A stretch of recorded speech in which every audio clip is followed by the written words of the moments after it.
Have you ever lost everything because someone decided you were no longer important?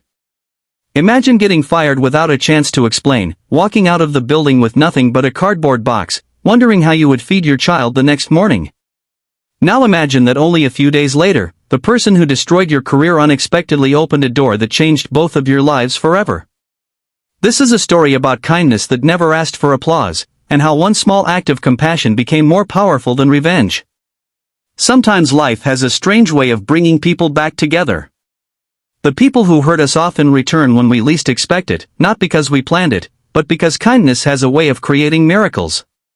Stay with me until the end, because this story proves that helping someone without expecting anything in return can completely change your future. Before we begin, welcome to Heartline Stories. If stories about kindness, hope, and second chances inspire you, please take a moment to like this video, subscribe to the channel, and leave a comment telling us where you're watching from. Your support helps us share more heartfelt stories that remind the world kindness still matters. Michael was a hard-working single father living in a quiet neighborhood outside Chicago. Every morning before sunrise, he packed lunch for his 10-year-old daughter Emma, walked her to the school bus, and headed to his office. He worked for the same technology company for nearly 8 years. He never arrived late, never missed deadlines, and always treated co-workers with respect. But when a new CEO named Daniel Carter took over the company, everything changed. Daniel believed emotions made people weak. He cared only about profits and numbers. Employees became nothing more than names on spreadsheets. One Friday afternoon, Michael was called into the conference room. "I'm sorry," the HR manager whispered. "Your position has been eliminated." Michael looked across the table and saw Daniel standing silently beside the window. "I've given this company everything," Michael said quietly. Daniel barely looked at him. "This is business," he replied. "Good luck." Those 3 words echoed in Michael's mind as he carried his box of belongings to his old pickup truck. The hardest part wasn't losing his job. It was wondering how he would tell Emma. That evening, Michael smiled while helping Emma with homework, pretending everything was fine. After she fell asleep, he sat alone at the kitchen table staring at unpaid bills. The next morning, while taking out the trash, he noticed his elderly neighbor, Mrs. Eleanor Brooks, struggling to carry heavy grocery bags. Without hesitation, Michael hurried over. "Let me help you," he said warmly. Mrs. Brooks smiled with grateful eyes. "You always appear exactly when I need someone." From that day on, Michael visited her almost every afternoon. He mowed her lawn, fixed broken shelves, carried groceries, changed light bulbs, and even repaired her old porch steps. Sometimes they simply shared tea while she told stories about her late husband and the neighborhood she had loved for over 50 years. Michael never accepted money. "You've already given me enough," he always said. "Your stories are worth more than any paycheck." Although Michael struggled to find work, helping Mrs. Brooks gave him peace. Emma often joined him, bringing homemade cookies that made the old woman laugh like a grandmother surrounded by family. Weeks turned into months. One rainy afternoon, Mrs. Brooks called Michael. "My grandson is coming today," she said excitedly. "I'd love for you to meet him." Michael smiled. "I'll stop by after I finish repairing your fence." As he carried his toolbox onto her porch, the front door slowly opened. Standing there was Daniel Carter, the same CEO who had fired him. Both men froze. "You?"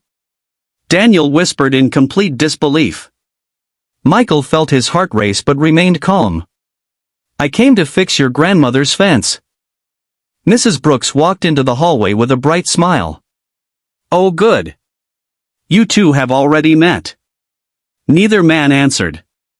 Daniel looked embarrassed for the first time in his life. "You know each other?" Mrs. Brooks asked. Daniel lowered his eyes. "I fired him." Silence filled the room. Mrs. Brooks looked at Michael with sadness. "And yet you spent months helping me almost every day." Michael simply nodded. "I wasn't helping because of who your grandson is. I was helping because you needed someone." Mrs. Brooks reached for Michael's hand. "I asked him so many times why he never complained about losing his job. He always changed the subject. Daniel couldn't believe what he was hearing. You knew I was her grandson? Michael shook his head. No. And even if I had known, it wouldn't have changed anything. For the first time in years, Daniel saw something no business report had ever shown him. Character. Real kindness. The kind that expected absolutely nothing in return. That evening Daniel sat beside his grandmother for hours. Grandma, he quietly asked, why didn't you tell me someone had been helping you? She smiled gently. I wanted you to discover what kind of man he truly was. Daniel barely slept that night. He remembered every employee he had treated like a number. Every decision made without compassion. Every face he had forgotten. The next morning he drove straight to Michael's small house. Michael opened the door, surprised to see him. I came to apologize, Daniel said. Michael remained silent. I can't change what happened, Daniel continued, but I want to make things right.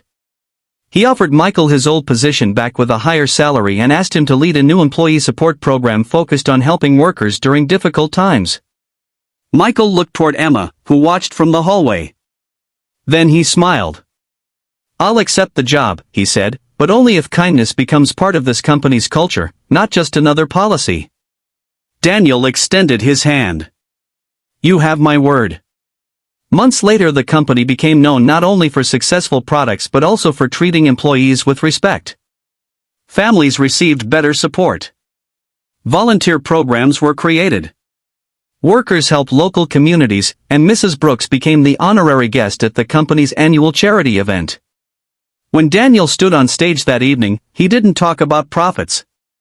Instead, he pointed toward Michael. The greatest lesson I ever learned didn't come from business school, he said. It came from a man I failed to appreciate. He taught me that kindness is never weakness. It is the strongest investment anyone can make. Michael looked at Emma, who smiled proudly from the front row. He realized something important. Losing his job had felt like the end of his story, but it had actually been the beginning of something far greater. Because every time he chose kindness instead of bitterness, he planted seeds that eventually changed hearts, including the one that had hurt him most. If this story touched your heart, remember this simple truth. You never know who is watching your actions or how one small act of kindness may transform someone's life tomorrow. Help when you can. Forgive when it's possible. Choose compassion even when the world gives you reasons not to. Kindness always finds its way back, often through doors you never expected to open. And sometimes, the person standing behind that door is the one who needs your kindness the most.